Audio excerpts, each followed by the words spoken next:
De acordo com o exame de paternidade feito no IBGE, Pokémon garante: Lulinha não é filho de Lula, Lulinha é filho de Jair Bolsonaro. Eu juro que eu fui dormir ontem com a sensação de que eu ia acordar hoje de manhã lendo isso em tudo quanto é manchete, de tudo quanto é jornal, tudo quanto é mídia do regime. Foi isso que aconteceu? Não, mas foi quase.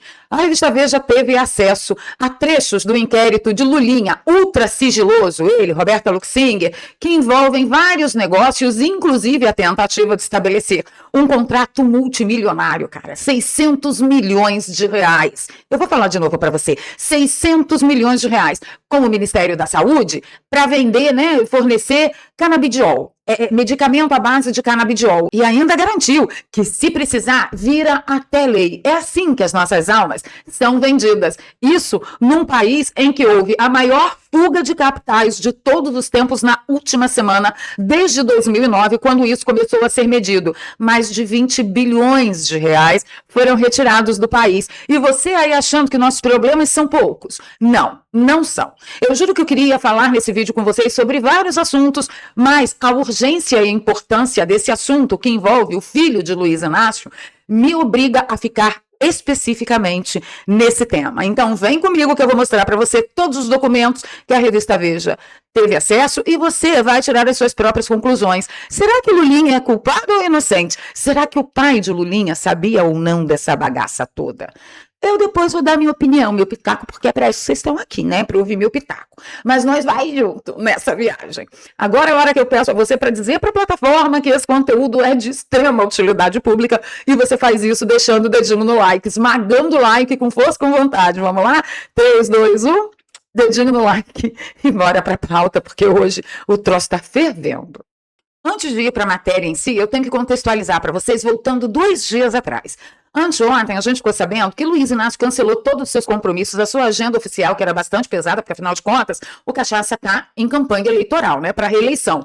E aí a gente fica sabendo que ele cancelou isso tudo para se reunir com um advogado que cuida lá da defesa do filho dele. E ficaram horas conversando. E aí, ontem pela manhã, nós acordamos com a seguinte notícia, que a PGR de Paulo Gonet pediu a André Mendonça que caso de Lulinha fosse julgado na primeira instância, porque, afinal de contas, Lulinha não possuía foro privilegiado. Mas aí, calma que a gente chega no ponto em que você xingou 1000 palavrões em menos de 1 segundo. Mas aí, o que você precisa entender no frigir dos ovos é o seguinte, o Paulo Gonet pediu para somente a parte que está com André Mendonça, referente aos inquéritos de Lulinha, fosse julgado na primeira instância, porque a parte que está com Flávio Dino podia ficar com Flávio Dino, a gente já imagina por quê, mas a gente não é maluco de falar, né? E por que esse interesse de mandar julgar na primeira instância? Primeiro porque sai das mãos de André Mendonça e André Mendonça está levando tudo a ferro e fogo, ou quase tudo. E depois que quando fosse para a primeira instância, ia começar o inquérito todo de novo, lá do zero, ia demorar pra caramba, e de repente, um juiz de menor importância, de menor poder, talvez fosse melhor ou mais fácil de manipular. O que fez com que o André Mendonça dissesse, olha só, está encerrado o assunto, o inquérito de Lulinha vai continuar no STF, por quê? O Lulinha não tem foro privilegiado, mas no inquérito existem pessoas que têm foro privilegiado, como, por exemplo, o Weverton, que é senador e líder do governo no Senado. Ele tem foro privilegiado, portanto, vai continuar aqui. E parece que uma das alegações também do advogado de Lulinha para a PGR foi que, não tem ninguém de foro privilegiado sendo investigado. E o que parece que André Mendonça respondeu não seja por isso. Eu estava cuidando de outras prioridades neste inquérito, mas agora a gente pode começar a fazer a investigação em quem realmente tem foro privilegiado para justificar a permanência do inquérito no STF. André Mendonça deve ter falado assim, na boa, aqui convencionou-se que o STF julga o que quiser. Mas como eu não sou dessa mesma laia, eu vou mostrar para vocês com quem vocês estão lidando. Eu só quero mostrar para vocês que a irmã Hilda, ela nunca teve foro privilegiado e ela foi julgada, condenada e cumpre pena, tudo oriundo do STF. Eu poderia falar de Jair Bolsonaro, de toda a equipe dele, eu poderia falar dos jornalistas, eu poderia falar dos presos do 8 de janeiro, mas eu quero deixar vocês com esta imagem. Irmã Hilda nunca teve foro privilegiado. É aquela velha história de comunismo, para os amigos tudo e para os inimigos a lei. E no caso do Brasil, nem a lei, porque a lei já foi pelo ralo há muito tempo. Com a imagem da irmã Hilda em perspectiva, vamos à matéria. Gente, É importante que vocês saibam logo de tacada que esse inquérito gira em torno de Lulinha, Roberta Luxinger e todos os tentáculos ali, tentando conseguir um contrato multimilionário com o Ministério da Saúde em troca de fornecimento de canabidiol, medicamentos à base de canabidiol, cuja empresa seria do careca do INSS.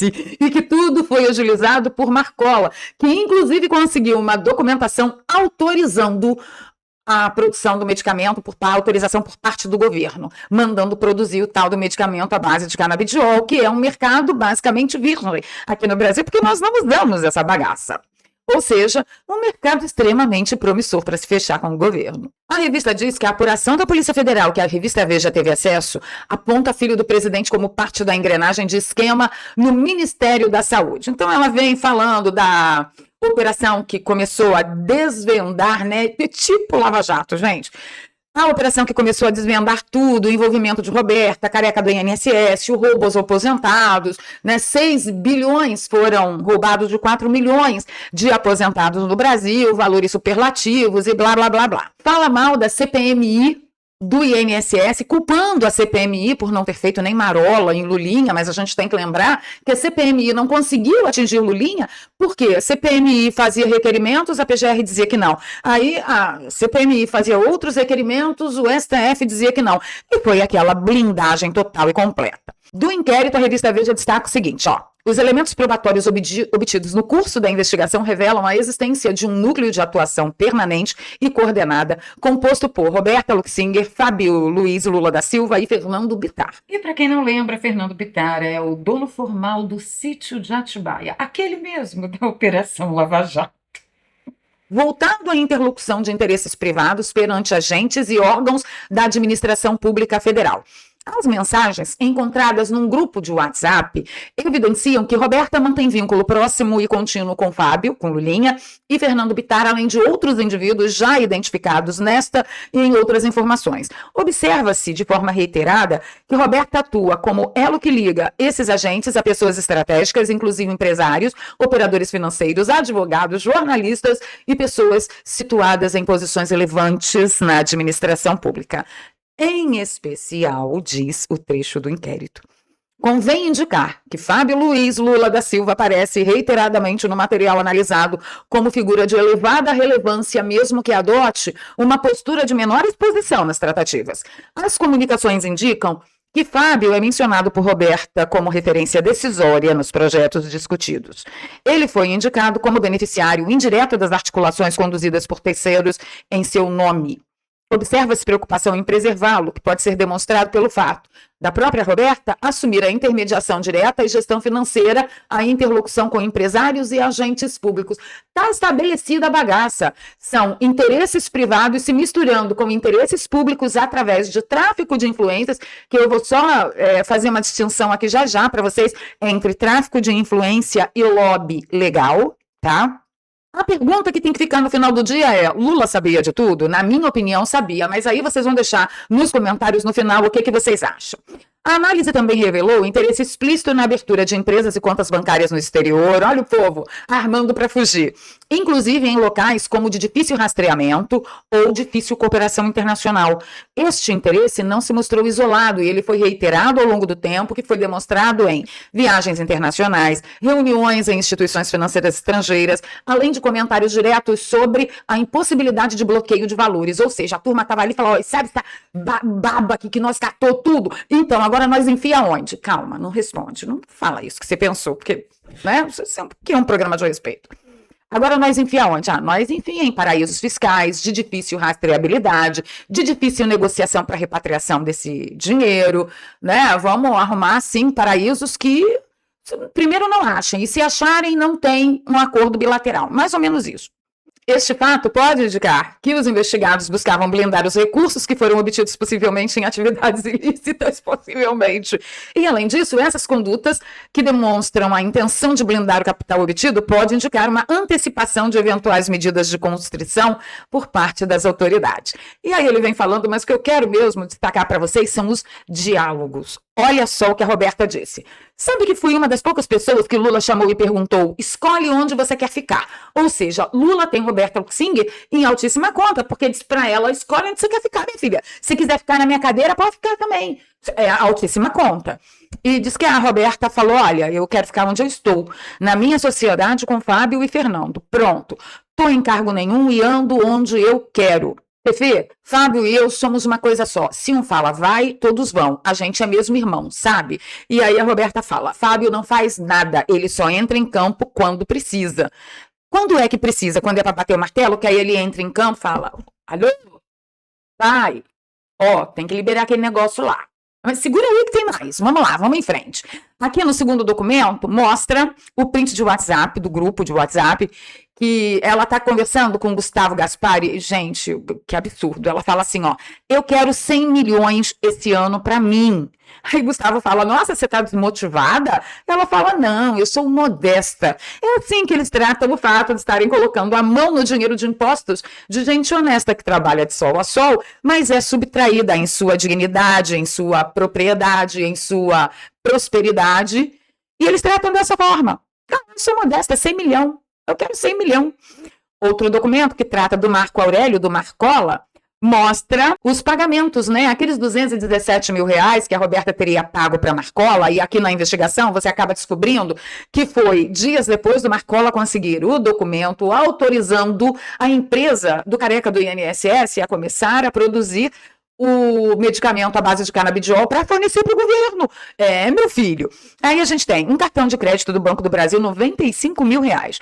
Porto Seguro Consórcio, 48 mil reais. Banco Santander, financiamento de 36 mil reais. Aí tem aquisição das joias, que Lula falou, ai meu Deus, eu fiquei decepcionado dele ter pego joia.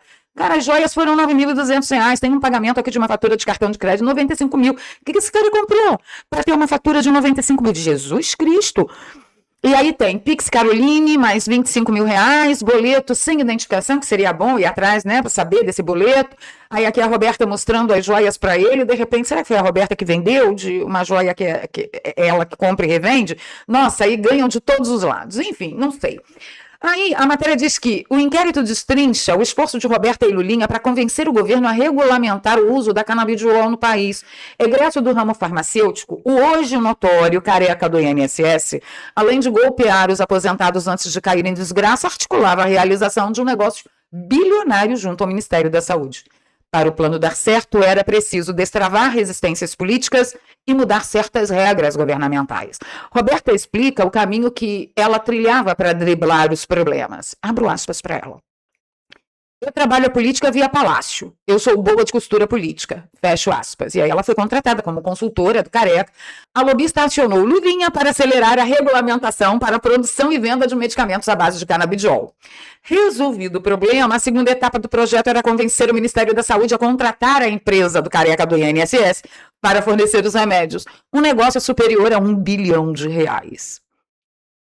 Abro aspas. Ontem eu disse para Fábio, Antônio está pressionando e acho bom você se mexer.